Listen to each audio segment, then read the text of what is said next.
show at the Norwich Fringe in an abandoned building. This is not my usual set, I'll be honest.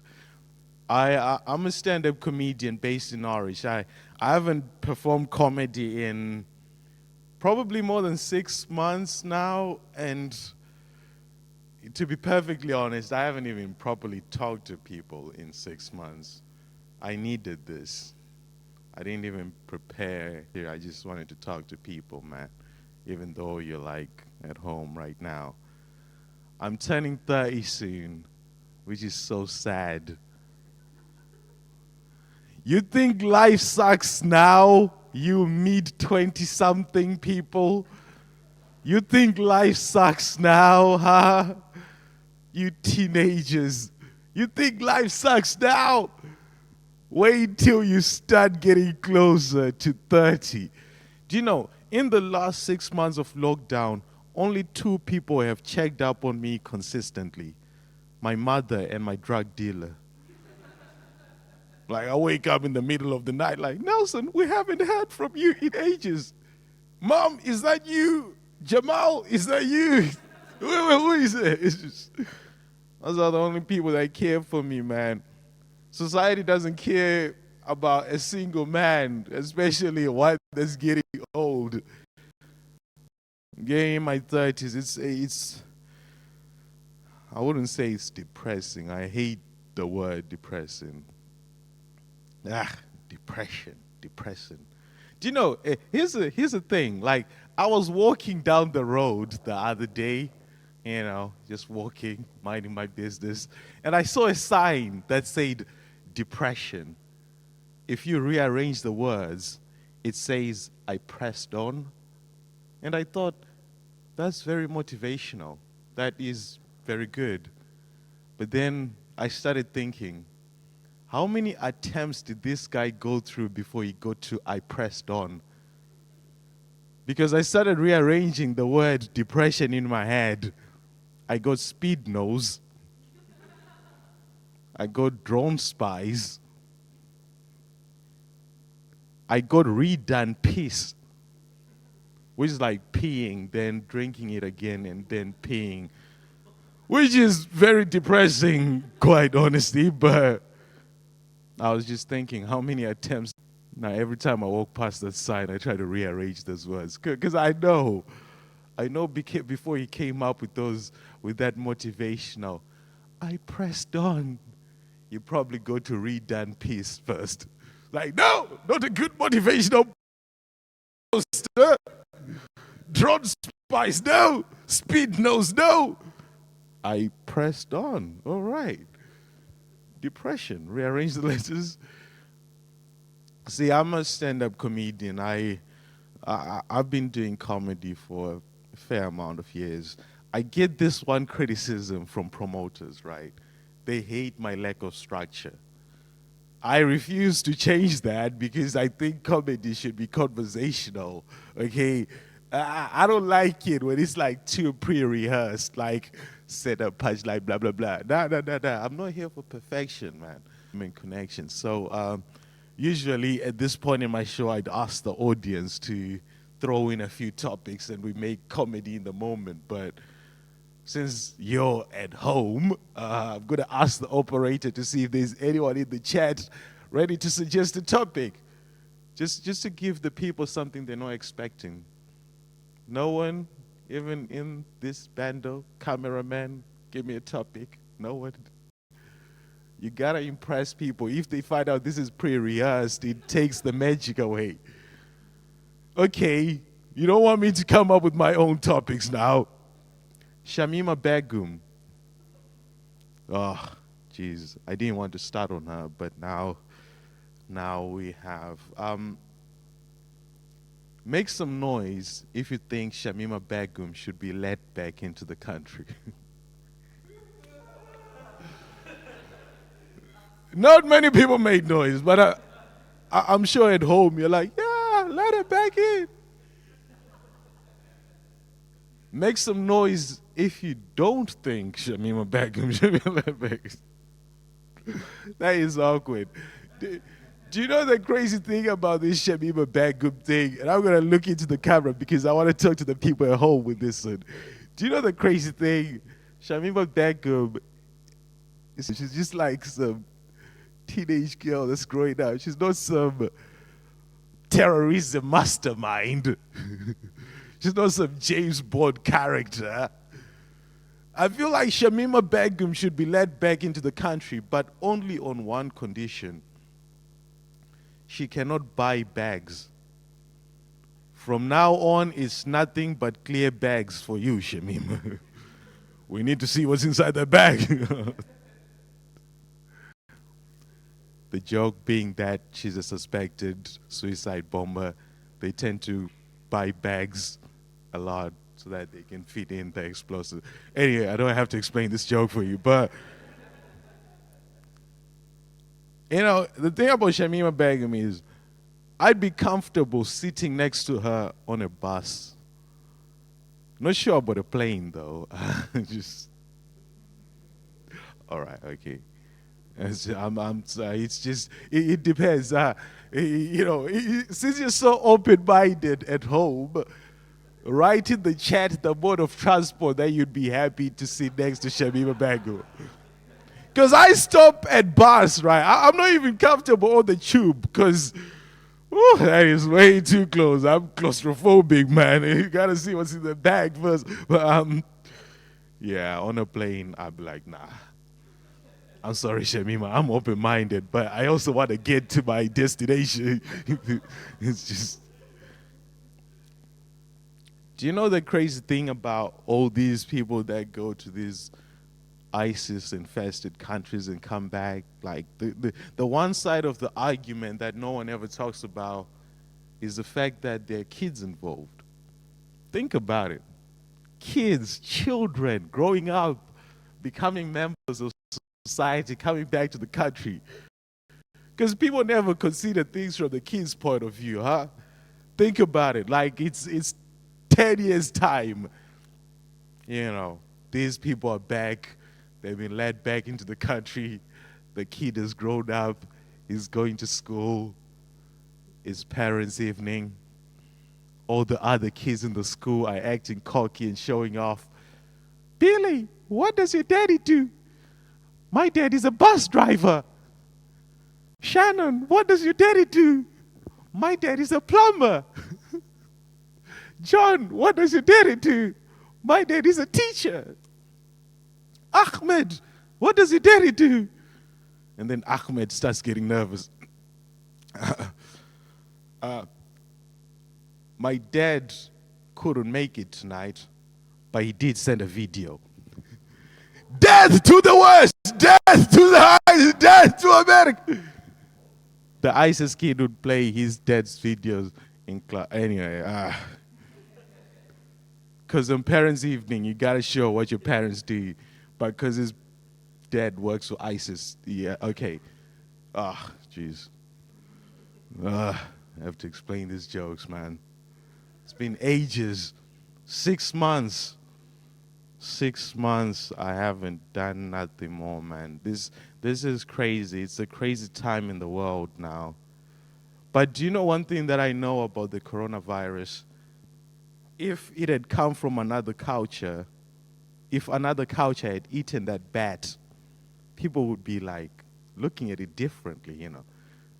You know, because a Chinese guy ate a bat, everyone's like, oh, Chinese disease, eh? Everyone's like, oh, freaking out. But the truth is, if an Italian guy ate that bat, they'd find something cool to name that bat. Bartolucci. Ooh, would you like some Bartolucci, signor? Let's cure this bat. They'd find a way to make that bat safe to eat. If it was a Frenchman that ate that bat, they'd be like, would you like some bat with that s'il vous plaît? They find a way to make it cool. If it was from a different culture, they find a way to celebrate it. But oh no, people is like, oh, Chinese. I tell the truth in my comedy. That's why it's offensive. I refuse to just do stuff that is too clean cut, because that's not who we are as people. We see things and then we we tell our friends like, hey man, if this bat was eaten by an Italian guy, man, people will be acting different about it. That's how I feel. Like I said, I get criticized for not having structure in my set, but I think it is a conversation, man. If you try to overthink comedy, it becomes robotic. I'm just here talking to you in this bando. That's what black guys call an abandoned building. It's actually on Urban Dictionary right now, if you want to. It's a bando. Yeah, no, bando. So my brain does this thing where it links jokes. So I'll say a word, then it's like, chick, chick, chick. Don't do that joke next. But bando is a weird word because even my brain is like, Nelson, we don't delve in this drug-related material that much. So, yeah. Actually, the other day, I saw a headline that said, police in London just discovered or raided or captured, I don't know which word to use, but they found the first weed farm in London. I looked at that headline and I was like, that is a lie, man. That's the first weed farm that they have found. That's not the first weed farm in London. People have been smoking weed for decades now in London. Just have never found it. Like this attitude, I find it so often in society now. Like a guy discovers something, and because he has no evidence that someone else has been here before, they go, oh, I guess I'm going to name this after after myself or something I came up with. Case in point, Victoria Falls. Some dude called David Livingstone came all the way from Britain, saw a lovely waterfalls in the land of Zimbabwe. I was like, I have discovered Victoria Falls. It's like everyone else around was like, dude, do you not see us here? We've been watching this. Like, no, I discovered it. I'm going to call it Victoria Falls. After the Queen, Her Royal Majesty, Queen Victoria. And everyone celebrated. But that's not really what it's like, That's what that's what got into the head of the police guys. They discovered the weed farms. Like, we've just discovered the first weed farm in London. Gonna name it after our great Queen Elizabeth. That's how I play. And here I am saying, sir, this is the first weed farm you have found. I've never been to America, but this is the accent that I have. So I grew up I grew up in Zimbabwe. Then I moved to England when I was about 17. So I could already speak English. It didn't make sense to me, to be honest, but I could. I could already speak it, but I just didn't have that black British accent, like when they say, what's up? No, they don't even say what's up. They say, hey blood. Okay, no, I can't even do the black British accent. I can't. So this is like what I have to deal with. But sometimes I think about my accent and I think, who should I blame for this, man? Because I could speak English, but some of the things that they used to teach us in Zimbabwe didn't make sense. They were teaching kids in Africa white as snow. By the way, what is snow? I've never seen it. It was only when I came here when I was 17, I was like, oh, now I get it. White as snow. I texted my friends in Zimbabwe like, bro, that lesson when they were teaching us English and they said white as snow and no one knew what snow. This is snow. I live in Norwich. Norwich is whiter than cocaine. See how my brain works? White, surrounded by white people. There's 48 black people in Norwich. There'll be 47 when I go to London over the weekend. There's so few black people in Norwich that every time I see one, I do the head nod. Like, it's hard to, because there's no black people around right now, but, so sometimes I'll see an elderly black man, and I'll do the head nod, and I'll beat my chest. I don't know what that means, but they like it. It's a sign of respect. I was in South London last week, and I kept like just constantly seeing all these black people. It gets crazy though, because sometimes you see a dark-skinned Asian person and you confuse them for a black person, so you do the head nod. Then they reply with their own head nod. They're like, oh! Sorry, wrong. That joke is racist. It is racist, but what can you do? I'm a black guy. Black guys can't be racist, right? Nah, that's testing white people's patience now. I better change material. Okay. You never want to test white people's patience, I tell you that. Well, what you do with white people? You joke. And then when they start saying, when they start then you switch topics to a happy topic like animals. I got you back on animals, right? Here's a joke about animals. You guys ever watch Britain's Got Talent and just think, there must be dogs that go on these shows and feel like they've wasted their whole lives. You ever watch Britain's Got Talent and then sounds like someone's talking to their dog and they're like, do tricks. And the dog is just sitting there talking to the judges like, I don't know what he's talking about. We never practiced this. I don't know any of this shit. I don't want to get up. If you have never experienced erectile dysfunction, then that's what it's like.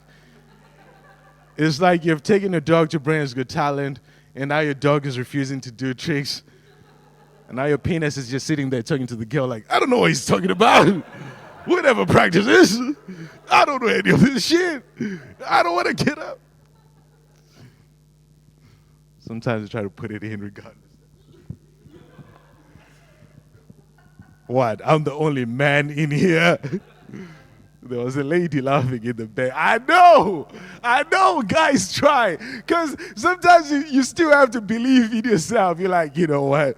I am not hard, but you know what? If you don't try, you will always fail. So give yourself a motivational talk and try.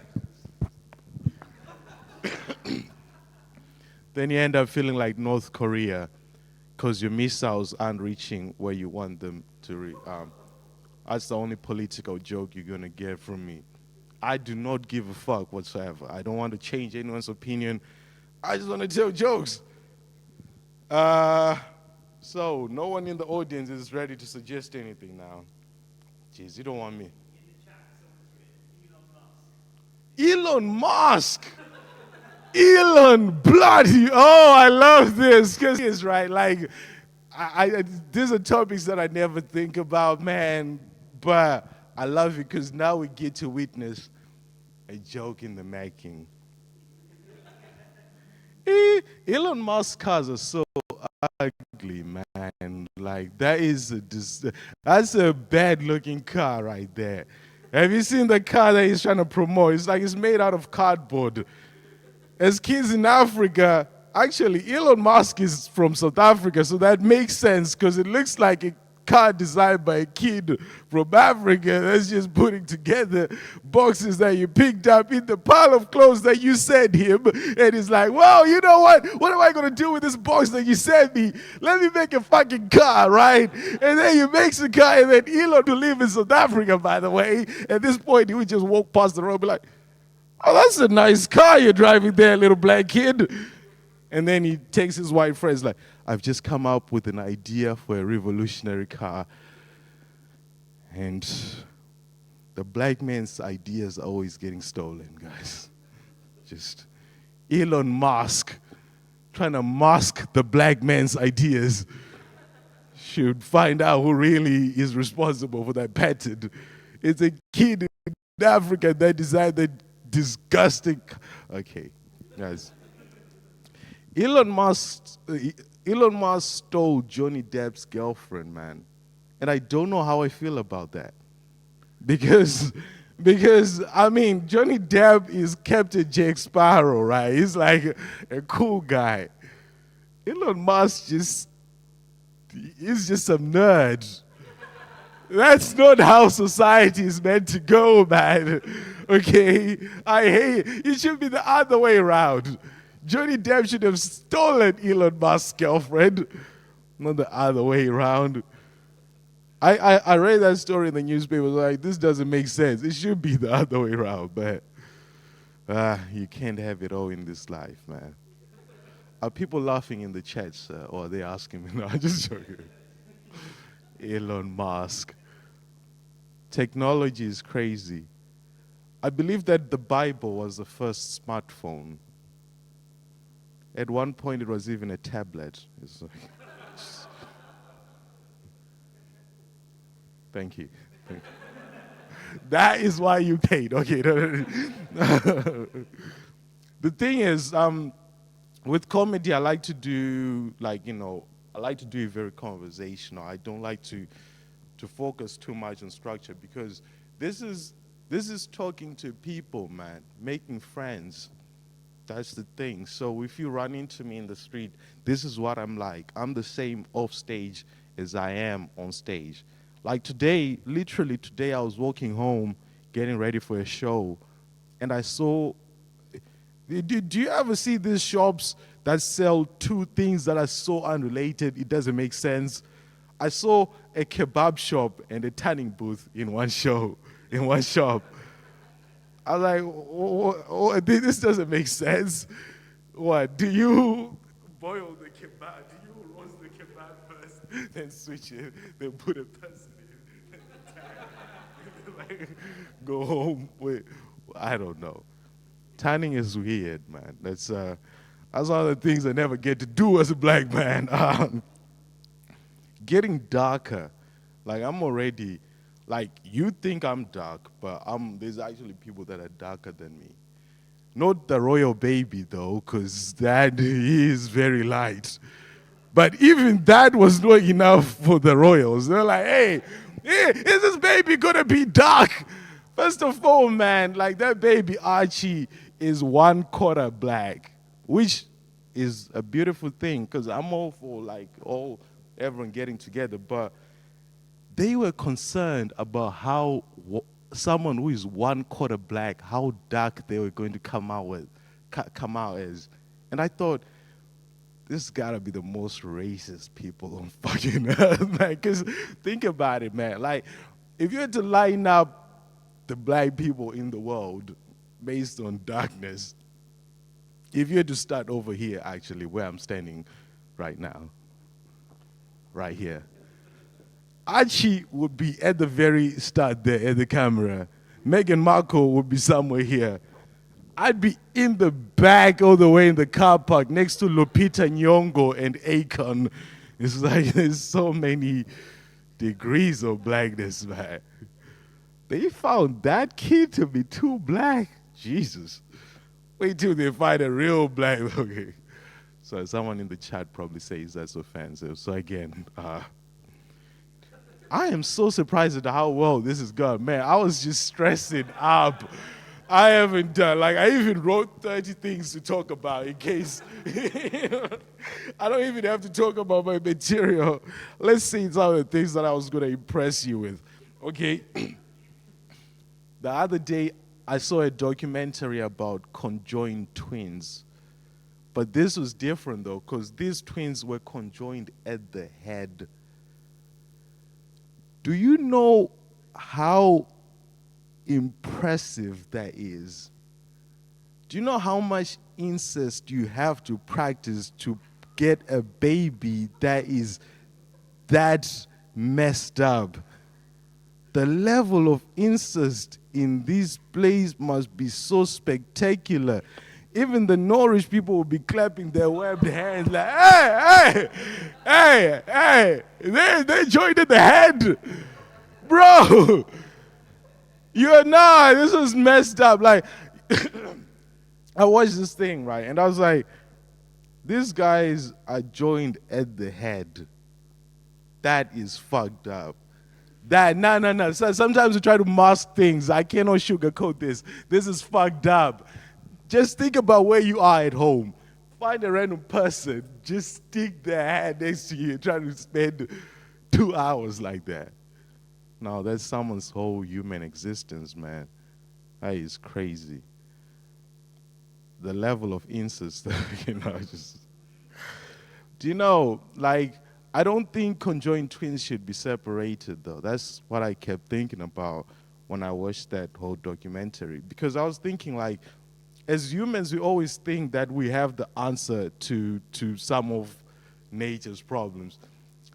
People come out connected. Let's separate them. Oh, let's clone farm animals. Let's say we're always coming up with ideas and solutions, but these are not really problems if you think about it.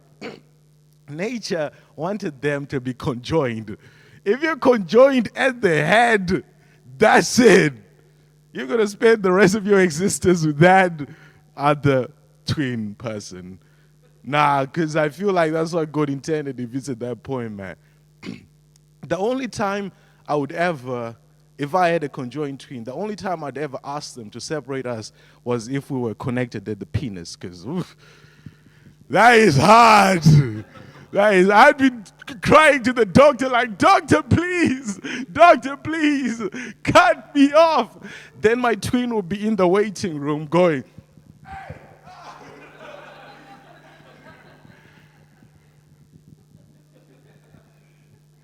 Did they get it in the chat? Thank you. Be like, I've been waiting for hours, doctor. Which half is okay? Long dick jokes, man. I love them. See, with comedy, right? I always think like dick jokes are the most basic jokes, but they're also the funniest, man. I believe when the first caveman tripped on his penis running, everyone else laughed like, his penis is so long, it's tripping him. That's how the first joke started. And people were like, man, we can laugh at things. And then it was dick jokes for thousands of years. And then people started talking about different types of jokes, like knock, knock, when they invented doors. Or like, why did the chicken cross the road when they started farming? But we've always had penises, that I can tell you. They were the first jokes. My name is, like I said, new joke. My structure is so bad, but I love it. My name is Nelson Tinashe Gombakomba Jr. II. I always tell the ladies the name Nelson Tinashe Gombakomba Jr. II is the shortest thing about me, and that never gets old. I'm half black, half Chinese. My father doesn't like that joke, but our neighbor, Mr. Chang, thinks it's really funny. Comes up to me after the show like, Nelson, I don't really like that joke. Sheshe. Sheshe pao. That's how you say thank you in Chinese. That is a weird joke. I mean, we're almost getting there. Do you know what? I didn't even, are we, okay, 5 minutes. Oh man, let me see what I want to talk about. I've only talked about 3 things on the list of 30 things that I wanted to talk about. So, thank you. I missed this, man. Okay, so I'm going to pick up topics. Make noise if you think I should talk about this more. Okay, so out of the remaining topics, right, these are the topics that I would choose to close the show. Topic number 1, ugly girls cheat too. Okay, we'll skip that one. classism is the new racism? Ooh, okay, all right, okay. Because here's how I look at it, guys. Like, eventually, we're all gonna be one color that's beige. Okay, that's it. Because it's human nature to discriminate, you're gonna need like new reasons you're gonna need like new reasons to discriminate. It's just how society is. People will be coming up with phrases like, "I'm not a classist. All my friends are poor." Get it? Because when the racists get caught, they say, "I'm not racist. I have a black friend." Fuck it. Yeah. Let's see other topics. Are they loving it in big? Thank you very much. I have a pre-sex ritual. Okay, so what I do when I'm in bed, right? Like, you know those few minutes before the sex actually starts, right? Where you both know what's about to happen, but you don't want to say it. You just want to build up to it. What I normally do when that situation comes is I have a question that I ask the lady. I'm like, "Baby, how long do you think sex should last?" Ooh, she gets excited. Ooh, you're asking. Oh, what a gentleman, Nelson. Sometimes they say, "Well, I think it should just be about 10, 15. Anything after that is just tiring, just pounding." Some are like, "Well, 20 minutes." Some are like 30. Some are like, I don't care what they say because I come when I want. Once we have sex, I just do what I was going to do anyway. And when I finish, I apologize. I'm like, "Ma'am, I am sorry if my query that I presented to you earlier on tonight led you to believe that I was somehow going to live up to those expectations. For me, it's 3 minutes and nothing but..." Okay, because she was saying 30 minutes, and I'll just be like, "Okay, no."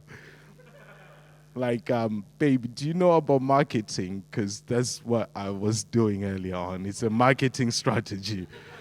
You know that thing politicians do before they get into power, and they tell you, "Oh, we're going to fix your roads, we're going to buy, we're going to build schools," and then after they get elected, they don't do it all. That's what I was doing with that query. And then a few hours later, I tap on the shoulder. I'm like, "Baby, I'd like to campaign again."